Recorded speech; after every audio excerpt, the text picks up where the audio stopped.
وہ رسول جنہوں نے زمین کے اوپر تو کیا زمین کے نیچے بھی ہم لوگوں کو تنہا نہیں چھوڑا ہے، کہیں ہمیں مایوس نہیں کیا ہے، ہر ایک موڑ پر ہر ایک قدم پر ہماری رہنمائی کی ہے۔ اس لیے جب اس رسول نے ہماری رہنمائی ہر ایک قدم پر کی ہے تو پھر ہر ایک قدم پر ہم اس رسول کو کیسے بھول سکتے ہیں۔ ایک مثال میں آپ کے سامنے رکھوں،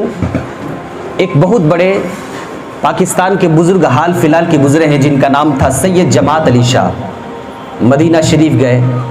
جانے کے بعد ان کے ساتھ بہت سارے لوگ تھے، وہ حضور صلی اللہ علیہ وسلم کے گنبد پاک کے پاس کھڑے ہو جاتے ہیں۔ کھڑے ہونے کے بعد دیکھتے ہیں پاکستان کا کوئی آدمی کھڑا ہو کے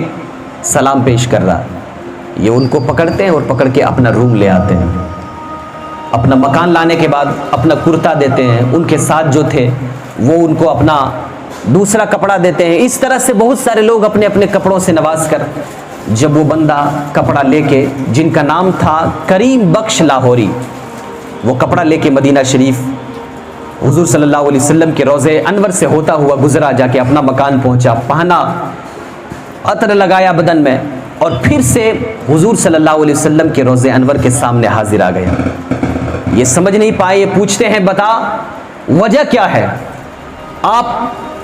وہاں پیش کیا کر رہے تھے، اور اس کے بعد کپڑا لینے کے بعد اب آ کے حضور کی بارگاہ میں کیا کر رہے ہیں؟ تو وہ بیان کرتے ہیں کہ میں حضور کی بارگاہ میں پہلے عرض کر رہا تھا، یا رسول اللہ میں نے خاندان کو چھوڑ دیا ہے، گھر بار کو چھوڑ دیا ہے، اور 12 سال سے آپ کی چوکھٹ پر ہوں، میرا کپڑا پھٹ گیا ہے، رسول اللہ کپڑا نواز دیں۔ یا رسول اللہ میرے کپڑے پھٹ گئے، آپ کپڑے سے نواز دیں۔ میں نے حضور کی بارگاہ میں آ کر کھڑا ہو کر عرض کیا تھا، یا رسول اللہ آپ مجھے کپڑے سے نواز دیں۔ حضور کی بارگاہ میں میری یہ دل کی پکار اٹھی نکلی کہ حضور نے قبول کر لیا، اور آپ میرے سامنے آئے، اور حضور صلی اللہ علیہ وسلم نے آپ کے ذریعے سے مجھے کپڑا عنایت کر دیا۔ اس کے بعد وہ کہتے ہیں کہ میں یہاں جانتے ہیں 12 سال سے رہ رہا ہوں، 12 سال سے آج تک میں نے اپنے ہاتھ کو کسی اور کے سامنے نہیں پھیلایا ہے، آج تک کسی سے کچھ نہیں مانگا ہے، جب بھی ضرورت پیش آئی ہے مصطفیٰ جان رحمت کی بارگاہ میں آیا ہوں، اور مصطفیٰ کی بارگاہ میں التجا رکھا ہوں، جب بھی جو کچھ بھی میری ضرورت ہوئی ہے مصطفیٰ کی بارگاہ میں رکھنا تھا کہ میرے آقا صلی اللہ علیہ وسلم نے کہیں اور سے میری ان چیزوں کا انتظام فرما دیا ہے۔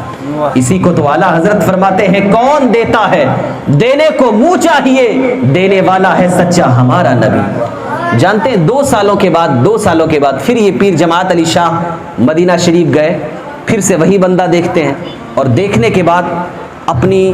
جو کچھ چیزیں لے کے گئے تھے، سامان لے کے گئے تھے، بیگ کو کھولا انہوں نے پھر سے کپڑا دینے کے لیے، اور کھولنے کے بعد دیکھتے کیا اس میں ایک ٹوپی نکل آتی ہے، خوبصورت سی ٹوپی، کپڑا دینے کے ساتھ ساتھ ٹوپی بھی تھما دیا۔ اب وہ رو کر پکار کر کہتا ہے، ابھی میں نے آقا کی بارگاہ میں عرض کیا تھا، یا رسول اللہ میری ٹوپی پھٹ گئی ہے، کرم فرما دیجیے۔ سبحان اللہ، یہ ہے حضور کا دربار، جہاں پہ بندے کی پکار نکلتی ہے، دل سے آواز نکلتی ہے، میرے مصطفیٰ قبول کرتے ہیں۔ اور میں اپنی بات سناؤں آپ کو، میں بھی گیا تھا مدینہ شریف جب 2019 میں، میرے ذہن میں یہ بات نہیں رہی، مجھے لگا کہ میں بھی کچھ تناول کروں، میں بھی کچھ کھاؤں۔ حضور کے دربار کے سامنے یہ خواہش پیدا ہوئی، ایک کہیں کا آدمی تھا کالا، جسے حبشہ طرف کے، ایتھوپیا طرف کے آپ کہہ سکتے ہیں، وہ کھانا لے کے آیا، اور ایسا کھانا جو میں نے کبھی نہیں دیکھا تھا، سامنے رکھ دیا ہے اور کہتا تعال یا صدیقی، میرے دوست آؤ اور کھانے میں شامل ہو جاؤ۔ میں نے کہا نہیں آپ کھائیے، آپ کو بھوک لگی؟ وہ کہتے نہیں آپ بھی آئیں، آپ کے بغیر میں نہیں کھاؤں گا۔ عربی میں گفتگو کر کے انہوں نے مجھے پاس بلایا اور اس کھانے میں شامل کر لیا۔ یہ بات اس زمانے میں مجھے سمجھ نہیں آئی تھی، جب میں نے بعد میں یہ واقعہ پڑھا تب مجھے سمجھ میں آیا کہ مصطفیٰ کا دربار یہ ہے کہ وہاں دل سے پکار نکلتی ہے، اور ادھر سے میرے آقا صلی اللہ علیہ وسلم اس پکار کو قبول فرما کر ان چیزوں کا انتظام فرما دیتے۔ کہنے کا مطلب یہ ہے کہ آپ کے رسول نے تنہا نہیں چھوڑا ہے، پھر کسی اور کے دامن کو کیوں تھامیں، پھر کسی اور کے ہم طرف کیوں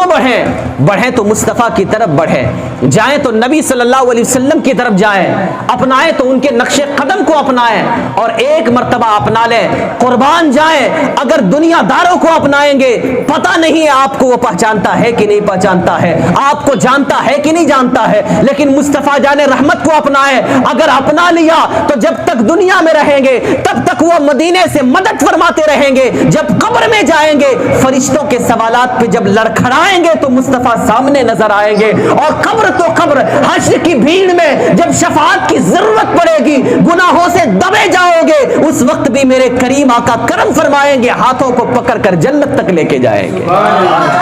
اس لیے ہمیں اور آپ کو چاہیے کہ اس کریم رسول کی بارگاہ کو